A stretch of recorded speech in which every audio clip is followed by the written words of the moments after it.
नमस्कार, आप देख रहे हैं न्यूज़ वन इंडिया। मैं हूं आपके साथ अनन्या बेदी। बात करेंगे महाराष्ट्र की खबरों की। राष्ट्रवादी कांग्रेस की सांसद सुप्रिया सुले ने आज बुल्ढाना जिले के जियाजऊ जन्मस्थल का निरीक्षण किया। इस दौरान राष्ट्रमाता जिजाऊ के जन्मस्थल में हुए विकास को लेकर नाराजगी जाहिर की।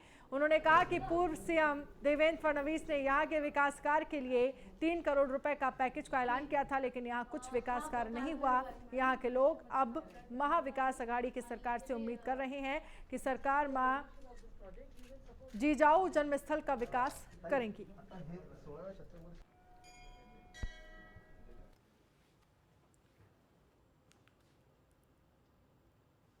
और वहीं केंद्रीय राज्य मंत्री नितिन गडकरी ने कल पुणे के सिंघड़ रोड पर एक फ्लाईओवर का भूमि पूजन किया। इस मौके पर उप मुख्यमंत्री अजित पवार, पुणे के सांसद गिरीश बापट, मेयर मुरलीधर मोहोल, बीजेपी के प्रदेश अध्यक्ष चंद्रकांत पाटिल और पुणे के कई जनप्रतिनिधि मंच पर मौजूद रहे। इस दौरान नितिन गडकरी ने कहा कि पुणे मेट्रो का काम शुरू नहीं हुआ था और नागपुर मेट्रो का काम तेजी से आगे बढ़ रहा था। मुझे याद है कि उस समय पुणे के वर्तमान पत्रों ने मेरी और देवेंद्र की बहुत आलोचना की थी।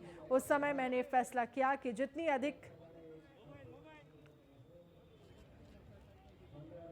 टिकट की कीमत उतनी ही अधिक होगी, इसीलिए जितना अधिक हम भूमिगत टनलिंग करेंगे उतनी ही अधिक लागत बढ़ेगी। हमने पुणे मेट्रो के काम की दिशा तय की और पुणे का मेट्रो का काम शुरू हो गया।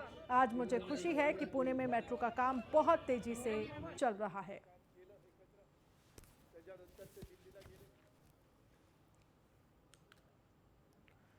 महाराष्ट्र के डीजीपी संजय पांडे ने राज्य के गृह विभाग को मुंबई के पूर्व पुलिस आयुक्त और होमगार्ड डिपार्टमेंट के मौजूदा डीजी परमबीर सिंह को सस्पेंड करने का प्रस्ताव भेजा है। आपको बता दें कि परमबीर के खिलाफ रंगदारी को लेकर 5 अलग अलग एफआईआर दर्ज हैं। उन्हें सस्पेंड करने के लिए इसी को आधार बनाया गया है। डीजीपी पांडे ने इसके अलावा उन सभी पुलिसकर्मियों को भी हटाने का प्रस्ताव भेजा है जिनके नाम पर उस एफआईआर। हालांकि गृह विभाग ने फिलहाल प्रस्ताव को ठुकराते हुए उनसे और अधिक जानकारी मांगी है। परमबीर सिंह का नाम सबसे पहले उद्योगपति मुकेश अंबानी के घर के बाहर से बरामद विस्फोटकों से भरी स्कॉर्पियो मामले में सामने आया था। उन पर इस मामले के आरोपी सचिन वाजे को खुली छूट देने का आरोप लगा था। इसके बाद उन्हें मुंबई पुलिस कमिश्नर पद से हटाया गया था। फिर परमबीर ने तत्कालिक गृह मंत्री अनिल देशमुख के खिलाफ 100 करोड़ की वसूली का आरोप लगाया था और सीबीआई की ओर से इस मामले में केस दर्ज किया गया था।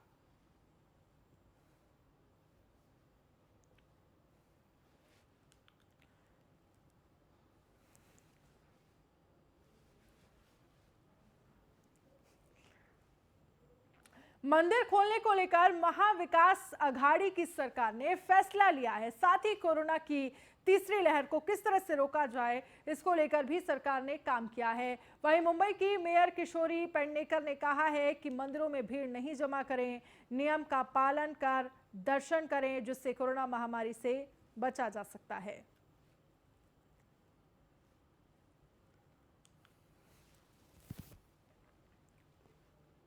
जो कोविड-19 का डर था, डर है, वो ज़्यादा बड़े, क्योंकि आपने देखा होगा शिरडी जिस दिन खुलवा दी, उस दिन रात दोपहर में ही जो मध्याह्न आरती रहती है, लाखों के ऊपर लोग थे। तो ये भी नहीं होना चाहिए। खुला है मंदिर, थोड़ा थोड़ा करके हम दर्शन लेते हैं, मास्क लगाते हैं, सैनिटाइजर हो जूते हैं। ज़्यादा भीड़ में रहे तो भी शांति से रह के बिल्कुल मास्क खाली नहीं करना है। और कभी ना कभी तो मंदिर खोलना ही था।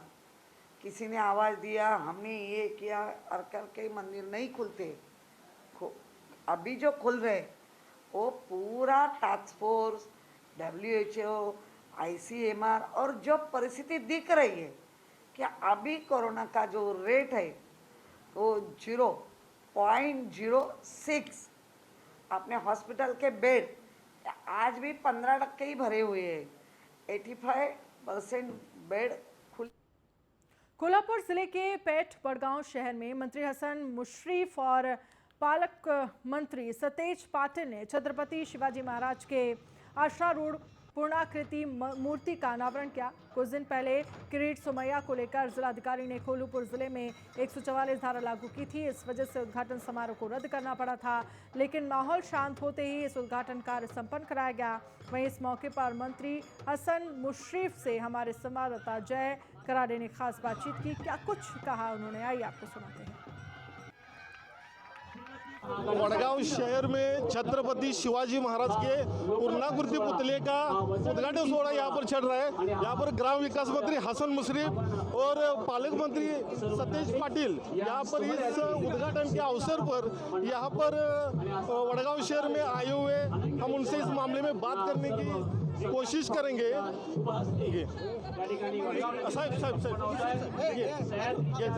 सर, आज वडगांव शहर में एक ऐतिहासिक छत्रपति शिवाजी महाराज का पुतले का जो ऐतिहासिक कार्यक्रम चल रहा है, आपकी अध्यक्षता में क्या कहेंगे सर?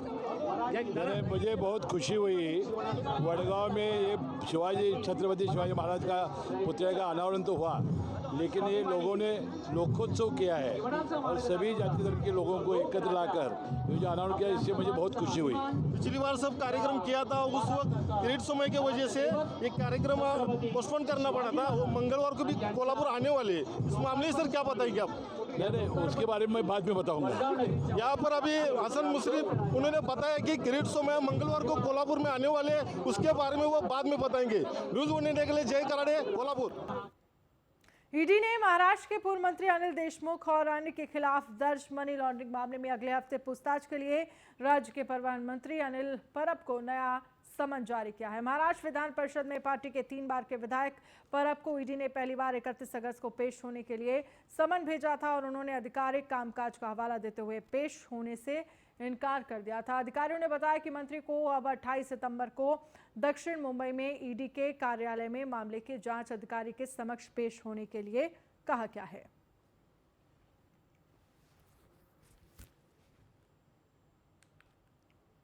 महाराष्ट्र भाजपा के नेता महाविकास आघाड़ी सरकार के नेताओं पर आए दिन घोटालों के आरोप लगा रही है, लेकिन जिन नेताओं पर ऐसे आरोप लगते हैं वो कुछ दिनों बाद भाजपा में चले जाते हैं।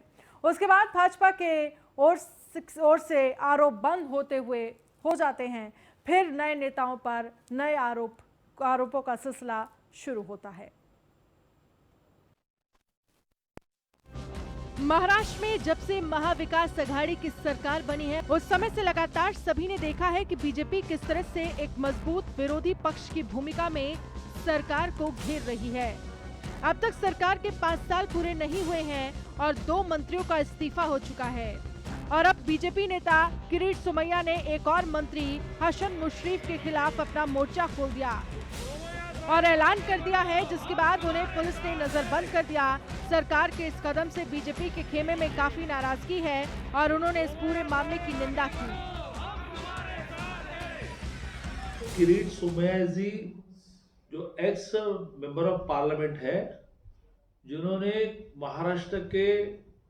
महाराष्ट्र विकास आघाड़ी के काफी मिनिस्टरों के भ्रष्टाचार के विषय निकाले हैं, they all are with proof. इसलिए महाराष्ट्र विकास आघाड़ी की नींद उड़ गई है। आज शाम को महालक्ष्मी एक्सप्रेस से उन्होंने कोल्हापुर जाना था। अभी 8-10 दिन पहले उन्होंने हसन मुशर्रफ जी का जो शुगर इंडस्ट्री है, प्राइवेट शुगर इंडस्ट्री, इसमें बेनामी इन्वेस्टमेंट हुई है, यह प्रूव किया है और पेपर लाया है। तो और भी वहां से जानकारी लेने के लिए वो जाने वाले थे, उनको रोका गया। किस कारण से रोका है? क्या वो आतंकवादी है, बलात्कारी है, भ्रष्टाचारी है या डकैती है? किस कारण से रोका गया? केवल और केवल अपने नए विषय न निकाले, इसलिए रोका गया। बीजेपी के इन आरोपों का शिवसेना की तरफ से जवाब देते हुए कहा गया कि जो कार्रवाई की गई है वो सरकार की ओर से नहीं की गई है। तो वहीं कांग्रेस ने इस मामले पर बीजेपी पर निशाना साधते हुए कहा है कि ये एक महज नौटंकी है। में नाटक शब्द का एक प्रतिष्ठा है। महाराष्ट्र एक रंगभूमि, रंगमंच है, थिएटर, उसे हम नाट्य बोलते हैं। और महाराष्ट्र की जनता जो नाट्य होता है, नाटक के ऊपर बहुत प्रेम। जो हुआ उससे आप और कुछ बोलिए, लेकिन ये करने की जरूरत नहीं थी। कुछ लोग महाराष्ट्र के अपोजिशन के कुछ लोग हमारी सरकार कुछ मंत्री के ऊपर जिस प्रकार से धुआंधार आरोप करते जा रहे हैं, उसमें कितना तथ्य है ये न्यायालय तय करे। किरीट सोमैया के बारे में कहा जाए तो दिल्ली के भारतीय जनता पार्टी के नेता उनको कोई महत्व नहीं देते। इसी वजह से ये नौटंकी कर उनका ध्यान आकर्षित करने की कोशिश वो लगातार करते आ रहे हैं। निश्चित तौर पर ये जो नौटंकी है इससे मनोरंजन होता है, और ये फोकट का मनोरंजन अगर महाराष्ट्र की जनता का हो रहा है तो इसको कौन रोकेगा। अब कोल्हापुर के जिलाधिकारी ने, डीएम ने अगर सोमैया को कोल्हापुर के जिला में प्रवेश बंदी का निर्णय लिया है या इस तरह के निर्देश दिए हैं, तो इसी वजह से नोटिस मुंबई पुलिस ने उनको दी है। बीजेपी नेता और पूर्व सांसद किरीट सोमैया को महाराष्ट्र के कराड रेलवे स्टेशन पर बीती रात जबरन उतार लिया गया, जिसके बाद से सत्ता पक्ष और विपक्ष के बीच राजनीति शुरू हो गई। इस मामले पर गृह मंत्री दिलीप वलसे पाटिल ने सरकार की भूमिका रखते हुए अपनी सफाई दी। गृह मंत्रालय पे क्या सवाल खड़े किए हैं? ऐसा है कि कोल्हापुर में जो स्थिति वर्कर आने वाली थी, इसका जो रिपोर्ट कोल्हापुर के कलेक्टर ने जो भी किया, तो उसके बारे में उन्होंने एक आदेश भी निकाला। वो आदेश इम्प्लीमेंट करने की जिम्मेदारी पुलिस की थी, इसलिए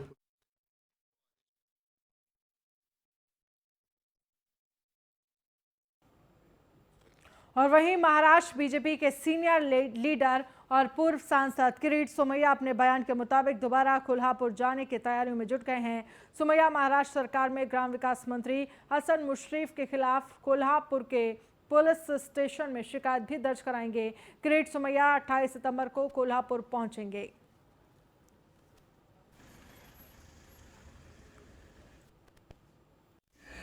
उद्धव ठाकरे सरकार ने जिस पद्धति से पुलिस का गुंडा दादागिरी करने के लिए दुरुपयोग किया, मेरे घर पे 200 पुलिस भेजी, छत्रपति शिवाजी महाराज टर्मिनस के बाहर 200 पुलिस लगाई, मुझे रोकने से जाने से रोका।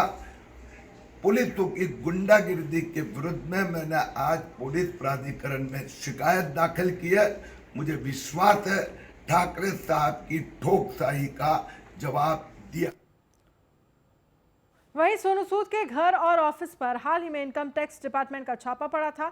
ये छापा करीब 4 दिन चला था। अब सोनू सूद ने सफाई देकर कहा है कि उन्होंने उन्हें बताया कि जो 17 करोड़ रुपए मिले हैं उसे किस उपयोग में लाएंगे। दरअसल सोनू सूद पर आरोप लगा था कि कोरोना वायरस महामारी के दौरान लोगों से पैसे लेकर लोगों की सहायता करने के नाम पर पैसे जुटाए और करीब 17 करोड़ रुपए उनके बैंक अकाउंट में बिना उपयोग के पड़े रहे। इसके माध्यम से वो हैदराबाद में एक चैरिटेबल अस्पताल बनाना चाह रहे हैं। इसमें से उन्होंने 2 करोड़ रुपए भवन निर्माण में खर्च कर दिए। सोनू सूद कहते हैं कि कोई भी फाउंडेशन अगर धन प्राप्त करता है तो उसे पास खर्च करने के लिए 1 साल का समय होता है। अगर तब तक फंड उपयोग में नहीं आया तो आप उसे 1 साल के लिए बढ़ा सकते हैं। बॉलीवुड एक्ट्रेस जैकलीन फर्नांडिस को प्रवर्तन निदेशालय के सामने पेश होना था। कॉन्वेंट सुकेश चंद्रशेखर के खिलाफ दर्ज मनी लॉन्ड्रिंग केस में ईडी ने जैकलीन को पूछताछ के लिए समन भेजा था, लेकिन जैकलीन ईडी ऑफिस में अपना बयान दर्ज कराने के लिए नहीं पहुंची। ईडी के अधिकारियों ने जैकलीन को 25 सितंबर को दिल्ली ऑफिस में पेश होने को कहा था।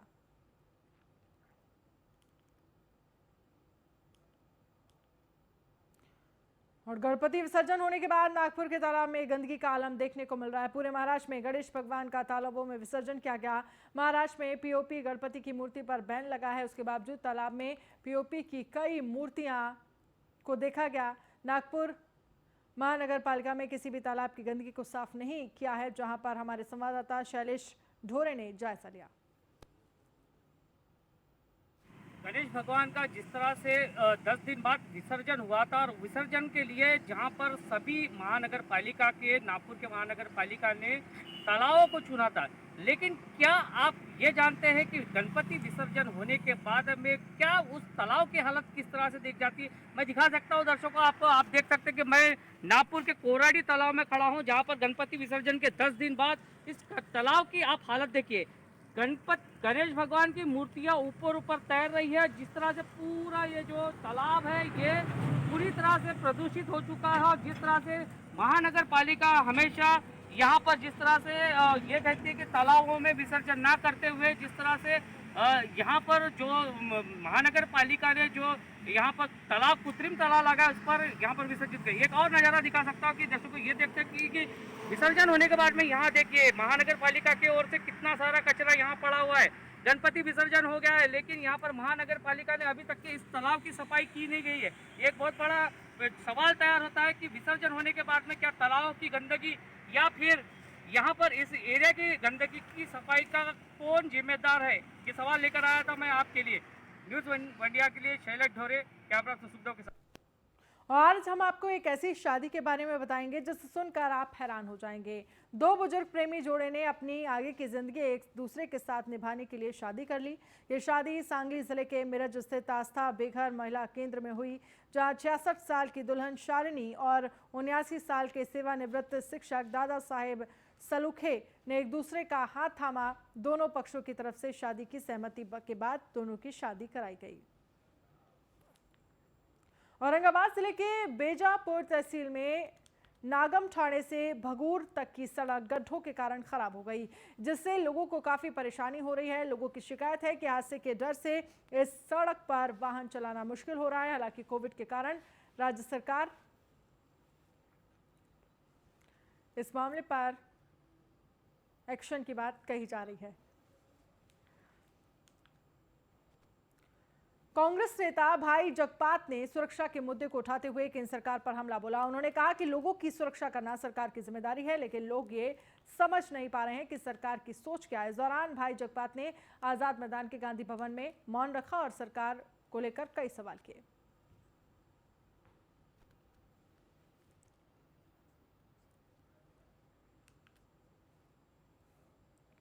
और महाराष्ट्र में सिनेमाघर अक्टूबर तक खुल जाएंगे। फिल्म के डायरेक्टर महेश मांजरेकर ने बताया कि एक्टर सलमान खान स्टारर अंतिम the final truth film theatre के लिए बनी है, जिसे दिवाली तक रिलीज करने का प्लान बना रहे हैं। इस फिल्म को दशहरा के अवसर पर रिलीज किया जाएगा। आपको बता दें कि अंतिमी में सलमान के अलावा आयुष शर्मा भी लीड रोल में नजर आएंगे।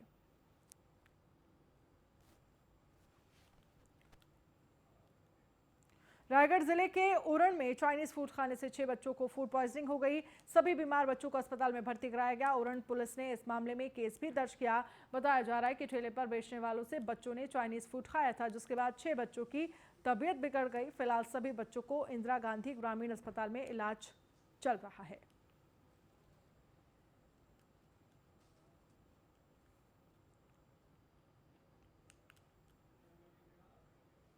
कोरोना का प्रकोप थमने के बाद उद्धव सरकार ने राज्य में स्कूलों और मंदिरों समेत सभी धार्मिक स्थलों को शुरू करने का फैसला किया। बताया जा रहा है कि 22 अक्टूबर से राज्य में सिनेमाघर भी खुल जाएंगे।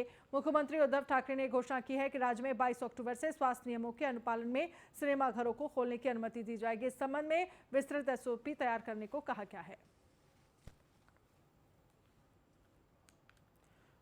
मुंबई पुलिस ने कॉमेडियन कपिल शर्मा की शिकायत के आधार पर दर्ज धोखाधड़ी के मामले में कार डिजाइनर दिलीप छाबड़िया के बेटे बोनेटो छाबड़िया को गिरफ्तार किया। एक अधिकारी ने बताया कि बोनेटो को अपराध शाखा के अधिकारियों के मामले में पूछताछ के लिए बुलाया था।